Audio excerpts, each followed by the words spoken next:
Hi, guys. Welcome to this episode of the Trainer Feed. We are your hosts. My name is Angel Sanchez. With me, I have Mr. David Bravo and then Mr. Jacques Deloger. Hey, what's up, everyone? All right. So no clapping. Nobody wants to clap. There we go. All right. Slightly delayed, but it's all good. Slight delayed. What? Who's starting? So I wanted to talk today about the four quadrants. So for those who might not be familiar, the four quadrants. So we learned about this when we did a workshop with Michel Dalcour, the inventor of the Viper. So thinking the four quadrants, you have loaded linear, unloaded linear, then multiplanar loaded, multiplanar unloaded. So the way to think of this is he described this in the sense that when you do a workout, when you do your training during the week, or whatever your program frequency is, design your program that you get a mix of each quadrant. Because typically, if you just go off a regular routine or normal exercise you would mostly likely frequent, it's typically loaded linear in the sense that it's barbell curl, or if it's bench press, squat, trying to think what else. Seated rows, whatever it is, it's usually loaded linear. And we don't do enough of multiplanar movements, period, but not enough multiplanar loaded or multiplanar unloaded. So multiplanar unloaded could be like lateral skaters, just body weight, right? And then loaded could be skaters with a Viper. You have to remember that a push-up, even though it's linear, is unloaded.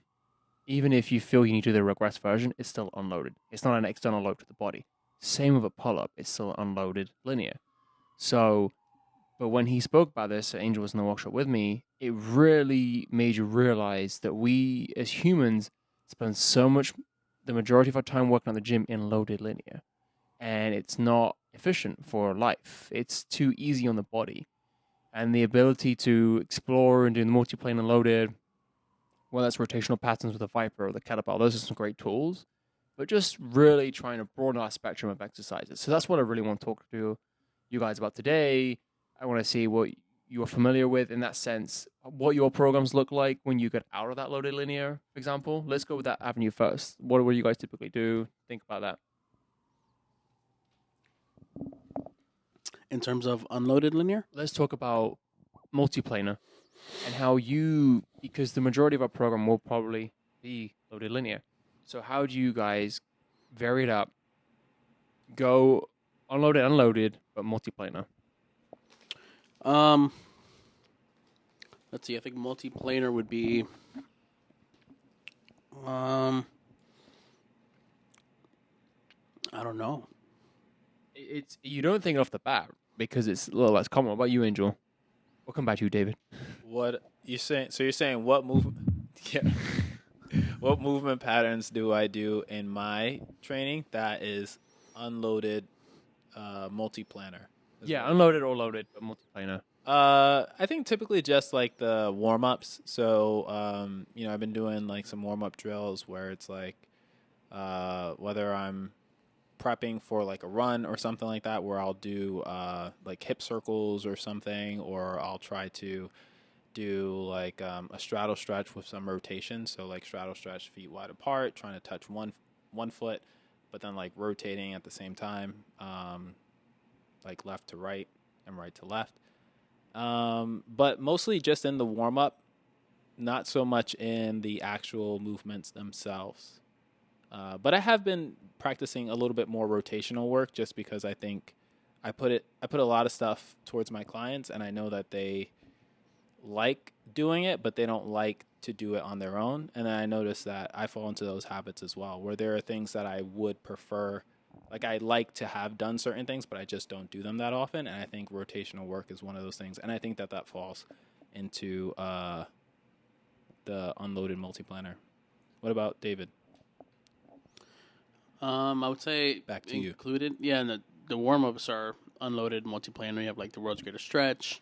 You could do like the beast crawls, or I wouldn't say. I don't think dead bugs would be multiplanar, right? Nah. They're more linear. Linear, yeah.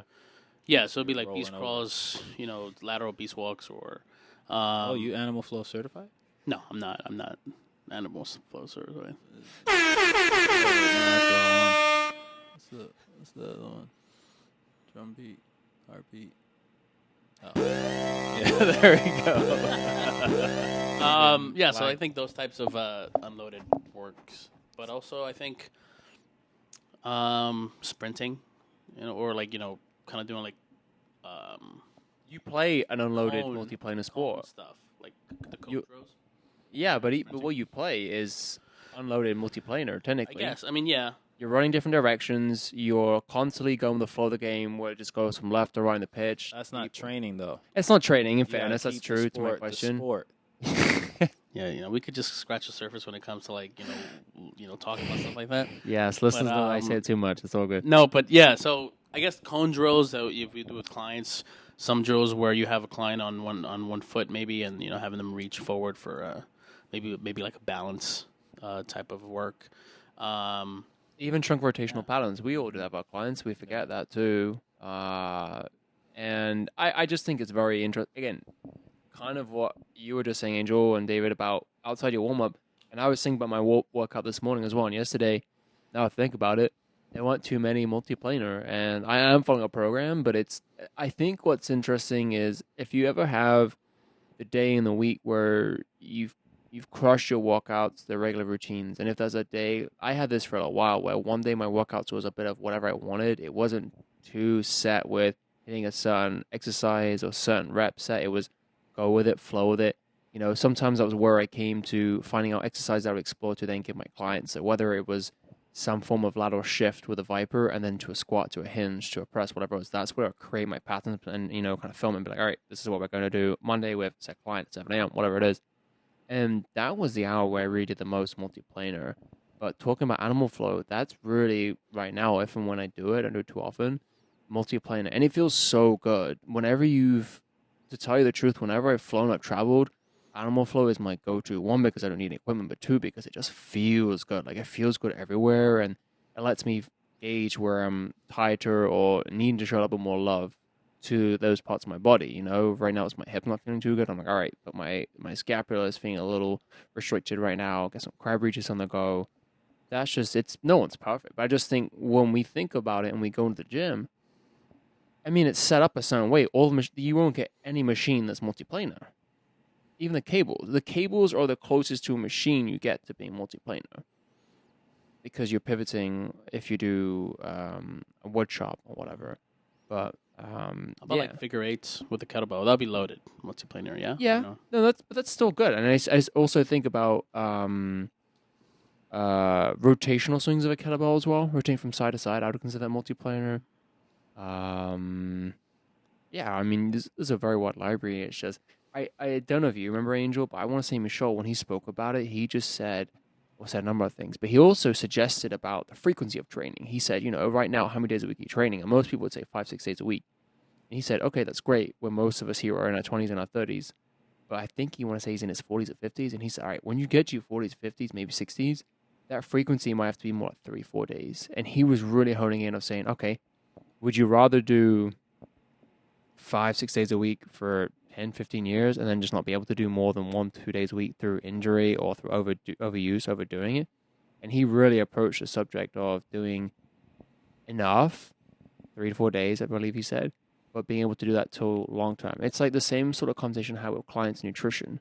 When I suggest they have that cookie, whatever it is, if you have a little bit of something once a week and you do that for the rest of your life, you're not, because I never think with, and I'm going to have to, with a wagon up with nutrition, I never think shutting completely something out is an effective way of doing it. If you like something, enjoy it. I think it goes the same with movement. I think you just have to have a handle on it. But that's why I just really want to talk to you about today, because when we program, I'm sometimes guilty of this as well. When I program, I don't always go in the 4 quadrants. Not that I forget to program in all 3 planes, but it's so easy to get lost in programming into one plane more than the other 2. So just want to hear your feedback. And is that your program design as well, where you think about all 3 planes, or do you kind of feel from what the client is needing more? I don't. I typically don't do all planes. I do like more of a linear, I guess, like sagittal plane. You have squats and deadlifts and stuff. And I think the multiplanar stuff would be in the warm ups, or maybe like at the end, sort of like lateral, whatever. like a cool down, right? And that's been my training style for the past couple of years. I think I'm one that I like to keep it simple. I think if I start adding all these things, it's gonna just be too much. But that's within reason, right? I never ask a client to say, "Hey, we don't train enough in the multiplanar style of training. We're not going to change your whole routine." It's the same thing I would say with nutrition as well. I'd say just add that one little snippet. I'm not telling you specifically, but I think that's how you would approach a conversation with a client along those lines, isn't it? You would say, "Okay, to finish off, or that one more movement prep you would do." Tell them, hey, we're gonna add this. We're gonna give it a shot. Yeah, like just a little dose, a little taste. And I think if you have a client as well trying to get that buy-in, I would never take out kind of what you're saying about deadlifts and squats. If they came to you for those deadlifts and squats, you take that away with some body weight. I sometimes have that. I still have that issue when training someone with body weight exercises, and they think, "Oh, can we go heavier?" And really, that's the hardest time I have when teaching animal flow is telling someone to just go slow and really exaggerate how long it takes to finish each rep with the breath. It will get you. It will become taxing, but in a very natural way, in a way that doesn't require to do, 2 rep max. That's just not the style of training. But I still have a hard time with people. And it's actually more males than females. Males really want to get the weights. All right, can we go harder? And females are always more open to the animal flow, I've noticed. More body weight exercises. But again, I found that if it was ever taken away from what they wanted to squat deadlift, that's why what's been successful is if you talk about multiplanar patterns, pairing it as an almost active recovery with their main lift. As long as it's not too taxing on the body. You mentioned lateral beast walks. I don't think I would superset that with chest press because it's a little too much on the chest, but I think you could superset it with squats, for example. I think that's a fairly reasonable, depending how heavy you go. But that's how I would sandwich it in. So I never think they're taking away anything of their favorite movements. Yeah. Or when we do a circuit. With a little circuit, everything's not going to be super heavy. So you'll be able to add a whole bunch of stuff in different little stations. In circuits, you typically don't want too much weight. Yeah. Usually. It's not going to be heavy. Usually, but yeah, I'm glad. Again, I just wanted to kind of touch on those. Unless you do CrossFit.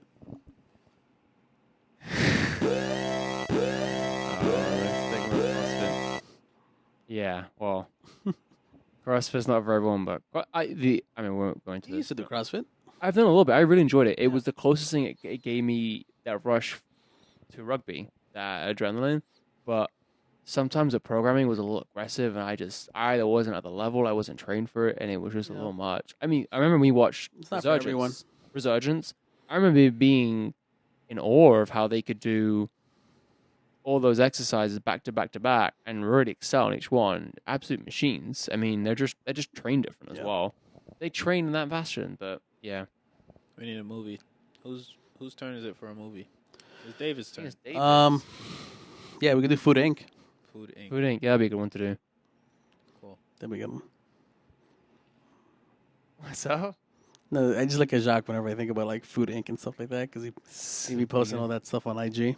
Yeah, man, but I just keep it real. People don't want to see that stuff with animals. How they're treated like shit, 100%. Do you post that stuff on your Instagram? Yeah, I lose people and lose following and. Oh, word? Yeah, but I'm not trying to provoke people. I'm just trying to make sure that, I'm not going off that vegan conversation. I'm not trying to make anyone feel guilty. And I spoke to Alex's birthday, an animal activist with promoting veganism and everything, and she said it's not. You never want to make anyone feel bad for choosing to eat meat, and I get it, but I think it's just when you see, as you said, behind what we don't see, and I don't know, having my own animal, I just have a different connection with it now, I think. We're all animals. I hate it when you say that. But you don't have your own animal. You're an animal. We're all animals, right? But I think we should all be so that's a great point. I think we should all be treated pretty equally. That's just my thing. But yes. I don't want to go into down that rabbit hole, but David gets just only scratching the surface with this conversation. We aren't even close to scratching it right now. But yeah, I think should we any closing thoughts on the 4 quadrants about the How would you program that for the geriatric population?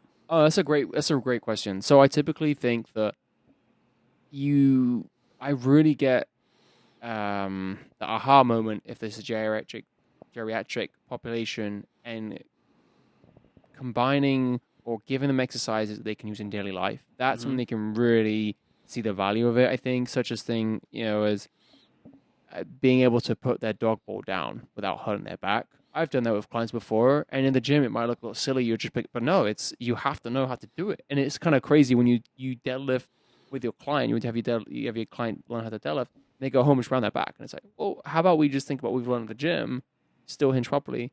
So I would do lots with a Viper, hinging straight in front, keep it linear to begin with, and then multi-planar within a half kneeling position, just kind of pushing to the side, getting them used to being comfortable with feeling a bit better about being in a different base of support, whether it's on their knees, whether it's toe kneeling, one leg off, whatever it is. I would try and make sure it's the balance. And again, I think if they're skeptical about it, I would still try and pair it or marry it with an exercise they really like. If it's like dumbbell bench press, it makes them feel strong. Okay, with this, you're going to do some hinges or whatever it is. Just something, or even such as I have a lot of clients who love playing golf.